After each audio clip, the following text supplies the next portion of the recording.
Todos amamos toda la Escritura, pero nosotros estamos cableados de una manera distinta. Y hay géneros en las Escrituras que preferimos. Amamos la poesía de los Salmos, otros, y quizás esto puede ser algo, una enfermedad, aman al apóstol Pablo más que a los demás apóstoles, aunque vehementemente argumentamos que no somos de Pablo. Otros de nosotros amamos las narrativas del Evangelio. Y lo maravilloso acerca de, como dice Calvino, la Escritura viene a nosotros. Dios enlista a sus hijos, les habla en su idioma, en las Escrituras, y las Escrituras vienen a nosotros de una manera tan variada y orden para comunicarnos el mensaje del Evangelio.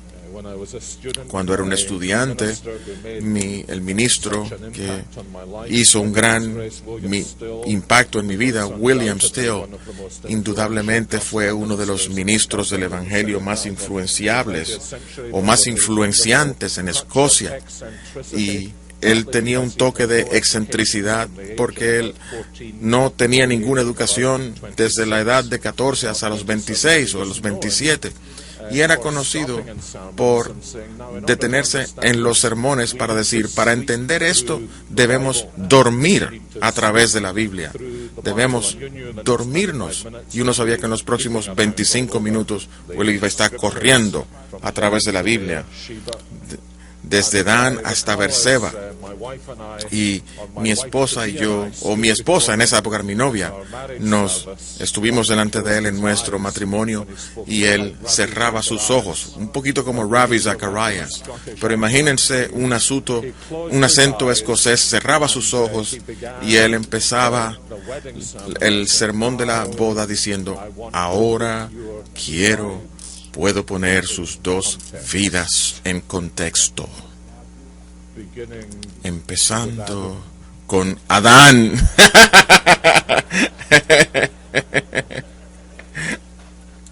Perdón que me río traduciendo a los que oyen.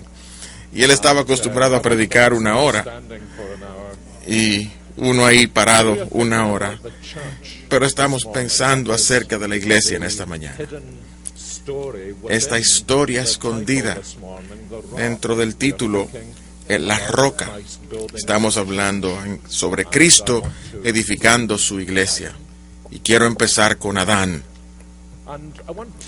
Y quiero mostrarles al leer la misma historia en primer lugar se nos da en la profecía bíblica. En segundo lugar, se nos enseña en la versión quizás fílmica, apocalíptica, en el libro de Apocalipsis, y se nos enseña en la versión histórica, en las palabras de nuestro Señor Jesucristo. De modo que déjenme leer estos versículos, en primer lugar, de Génesis 3, versículo 14. El Señor Dios dijo a la serpiente, ¿por qué has hecho esto? Maldita serás entre todas las bestias y entre todos los animales del campo. Sobre tu pecho andarás y polvo comerás todos los días de tu vida. Y pondré enemistad entre ti y la mujer, y entre tu simiente y la simiente suya. Esta te herirá en la cabeza, y tú le herirás en el calcañar.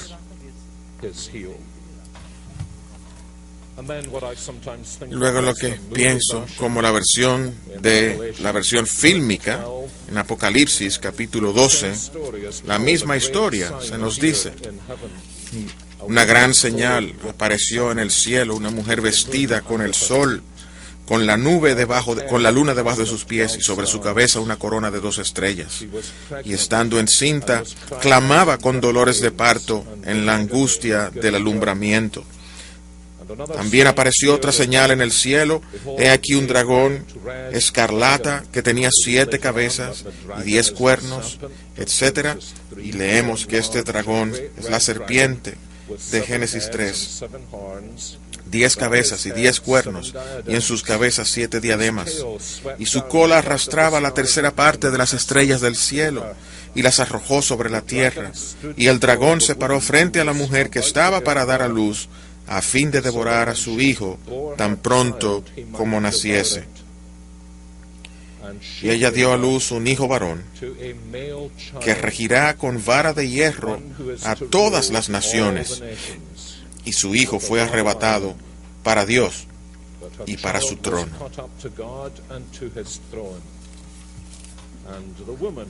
Y la mujer aquí representa claramente al pueblo de Dios en el Antiguo y Nuevo Testamento.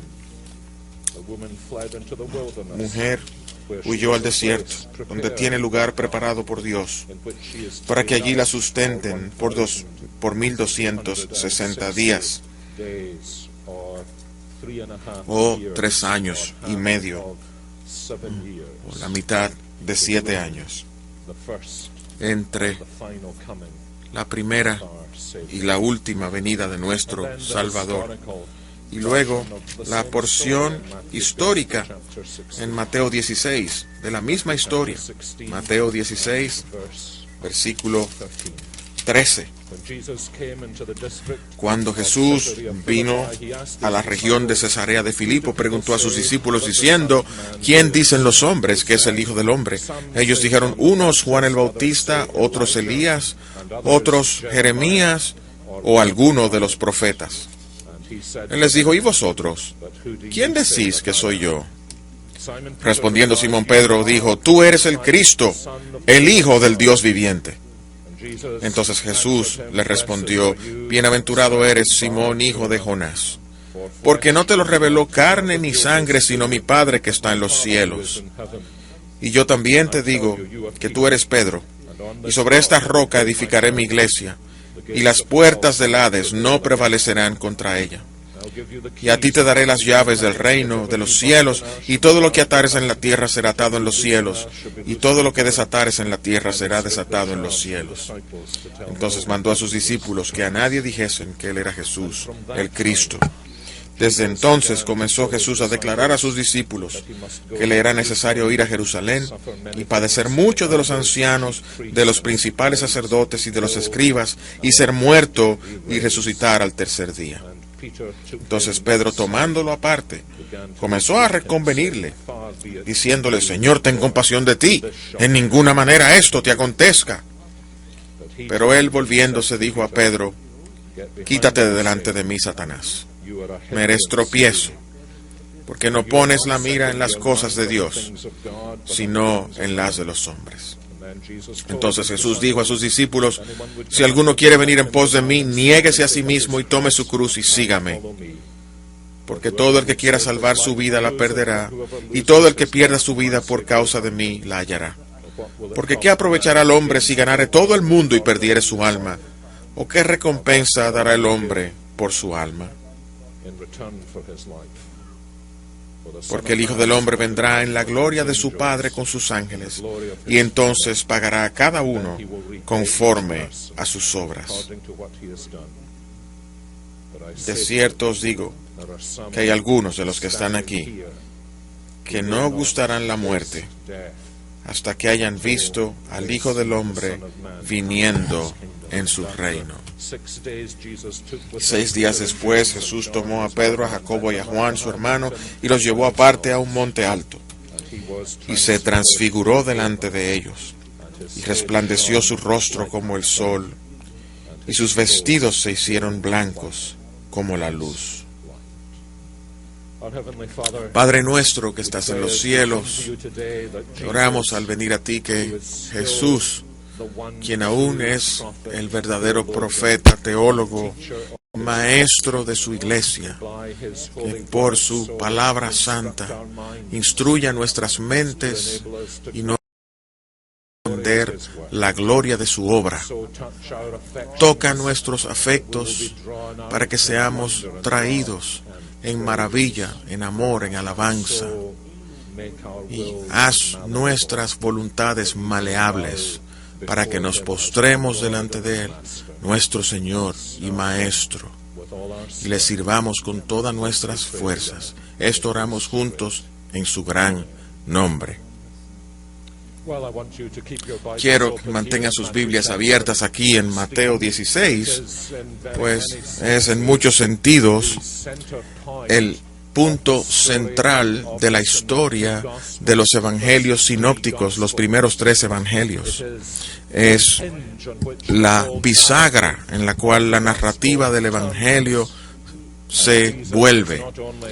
Jesús no solamente es confesado por Simón Pedro ser el Cristo, el Hijo del Dios viviente, sino que se nos dice en Mateo 16, 21, que desde este punto en adelante el Señor Jesucristo empezó más llanamente a abrir delante de sus discípulos lo que significaba que Él era el Cristo y, por lo tanto, cuáles eran las implicaciones para la iglesia de que Él, Jesucristo, había venido a edificar su iglesia. Cuando leemos la narrativa o los pasajes narrativos, particularmente en el Nuevo Testamento, una de las cosas que siempre debemos preguntar es esta simple cuestión: ¿qué hay aquí que me sorprende? ¿Qué hay aquí que me sorprende?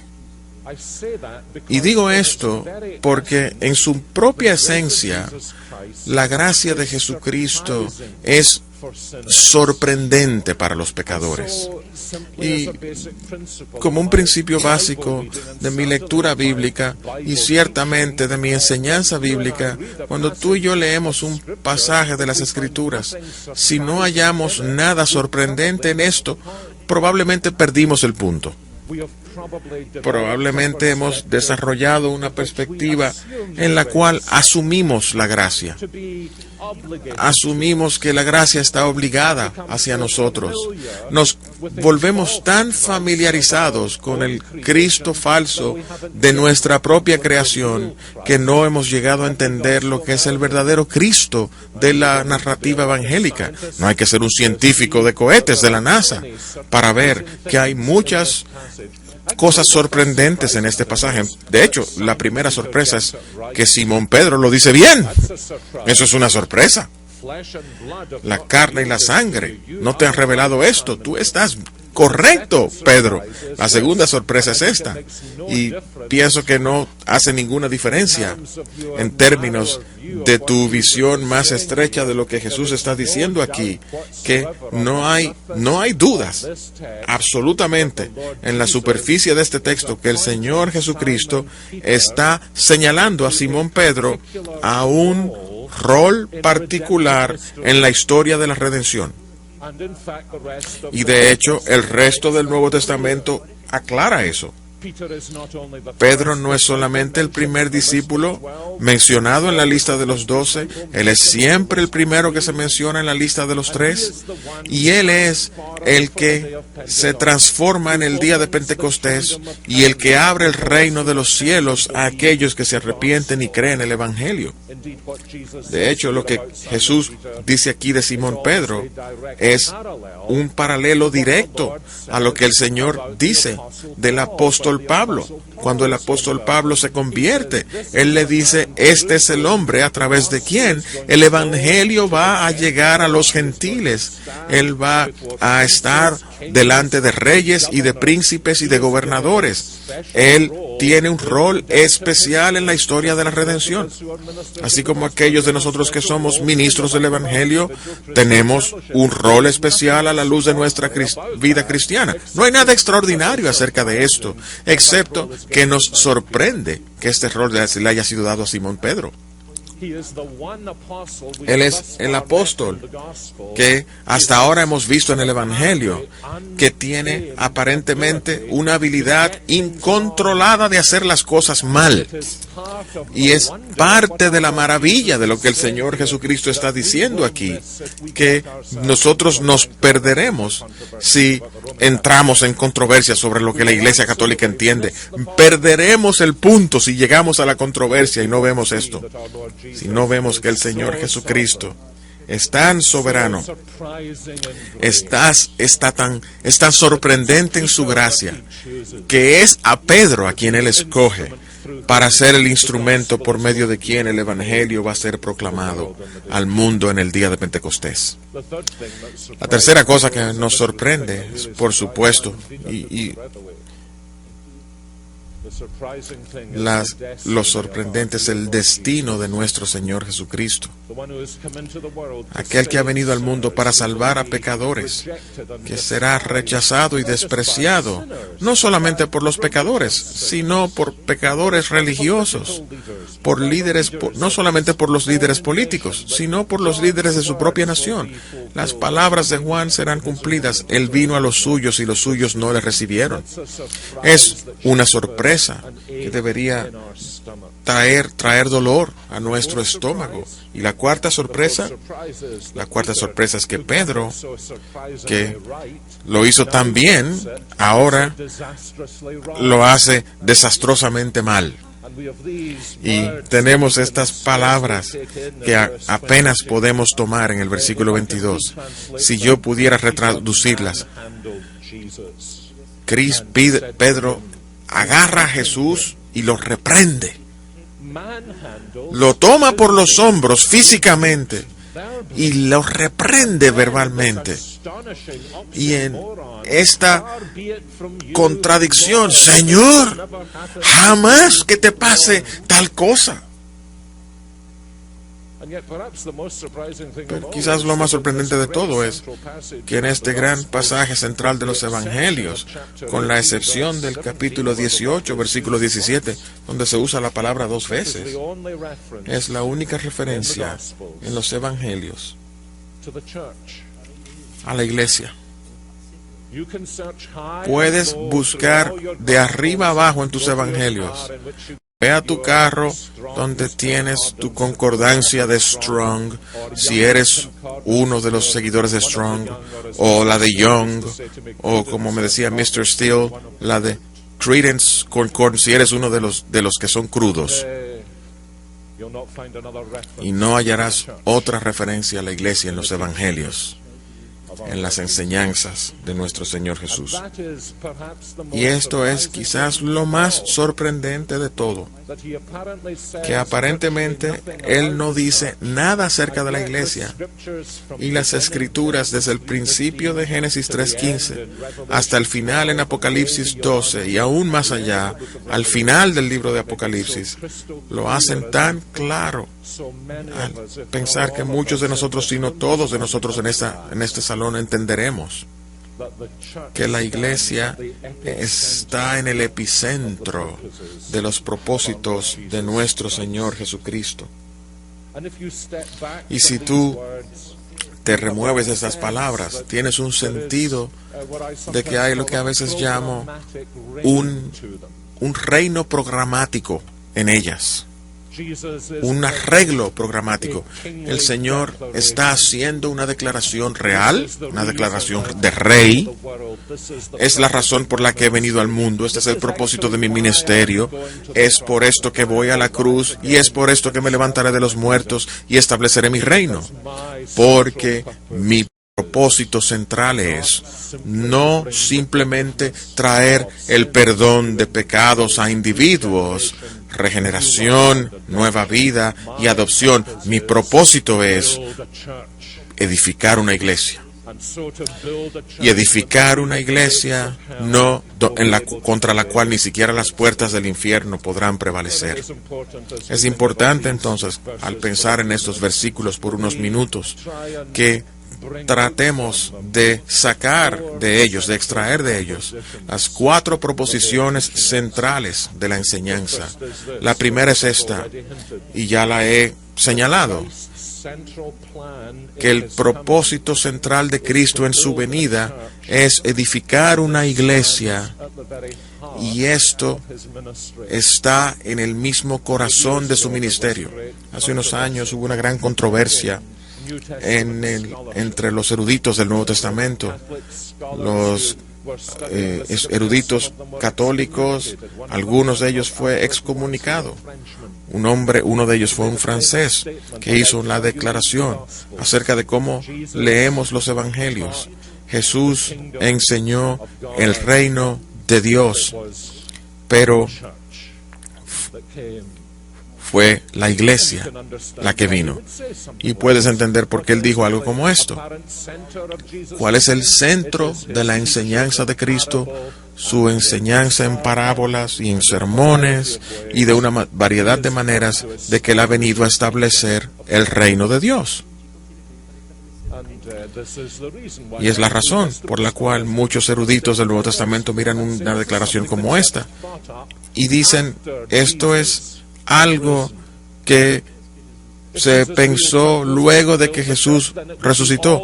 Si el propósito de Cristo fue edificar la iglesia, hubiese aparecido en toda la historia del Evangelio. He aquí la razón por la cual la palabra iglesia no aparece en las historias de los Evangelios. ¿Y por qué la palabra rey no aparece en las historias de los Evangelios? Porque solamente cuando Cristo trae su reino real, monárquico, y especialmente en la manera que él trajo su reino monárquico, es que los discípulos entendieron la conexión, pero no hubiese sido posible para ellos ser una comunidad nueva. Esta nueva comunidad iba a ser edificada y moldeada de una manera precisa, como el Señor Jesucristo procuró hacerlo. Si lo puede hacer de una manera más simple, y volveremos a esto. Solamente cuando el Rey ha sido crucificado, empezamos a entender qué tipo de iglesia él planea edificar. De lo contrario, nos hubiésemos quedado en la situación de Simón Pedro, diciéndole a Cristo, edifica tu iglesia, pero no vayas a la cruz, perdón. Y es tan evidente en este pasaje que la cruz y la resurrección son tan centrales a la vida de Cristo y a nuestras vidas, que no podríamos entender este pasaje a la luz de Génesis 3:15 o de Apocalipsis 12, aparte de ver cómo las palabras proféticas de nuestro Señor llegan a su cumplimiento en su muerte y resurrección. Pero de hecho, está muy claro en el resto de los evangelios que Cristo vino a edificar la iglesia. Él puede que no use esa terminología de los autores evangélicos al ellos recordar la enseñanza de Cristo, pero cuando uno piensa en la enseñanza de Cristo acerca de lo que Él vino a hacer, la historia del Evangelio está llena, está bautizada con figuras que son figuras de comunidad, que lo hacen muy evidente que Jesús no vino a llamar individuos aislados a sí mismo, sino que hay un principio que sostiene todo esto. Él nos llama individualmente a sí mismo e inevitablemente somos atraídos los unos a los otros. La figura simple del pastor y las ovejas. Las ovejas oyen su voz, reconocen su voz, las llama por su nombre. ¿Y qué hacen? Vienen cada vez más cerca a un pastor. ¿Y qué hace cuando nos reunimos cerca del pastor? Inevitablemente, y pienso que hay algunas ovejas que huelen más mal que otras. Estoy seguro que algunas ovejas con ciertas idiosincrasias que otras ovejas quisieran estar del otro lado del redil. Pero es lo mismo en la iglesia del Señor Jesucristo. No puedes ser llamado a Cristo sin estar llamado a estar en comunión con su pueblo. Sí, la versión de Lucas del Evangelio, en el monte de la transfiguración, tiene una conversación con Moisés y con Elías acerca del éxodo que él va a cumplir en Jerusalén. El éxodo de Egipto viene a su plenitud en el éxodo del Calvario y la tumba en el huerto abierta, vacía. Y en este cumplimiento Dios está diciendo, no ahora, lo que dice Calvino, Satanás, nuestro faraón, que nos tiene en esclavitud, ahora le dice, deja a mi pueblo ir para que me sirvan y me adoren. Y es lo que el Señor está anunciando aquí en esta declaración programática. En el mismo corazón de su propósito de venir al mundo está su propósito de edificar una comunidad. Es por esto que cuando Lucas describe la vitalidad de la primera iglesia cristiana en Jerusalén, la manera como él describe lo que ocurre allí es que Dios añadía diariamente a la iglesia aquellos que habían de ser salvos o que estaban siendo salvados. Sí, ahora soy salvo. Creo que debo añadirme a mí mismo a la iglesia. Ahora que soy salvo.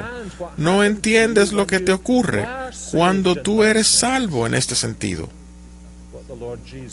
El Señor Jesucristo estaba extrayéndote de la comunidad de las tinieblas a la cual perteneces por naturaleza y trayéndote a esta nueva comunidad de la iglesia.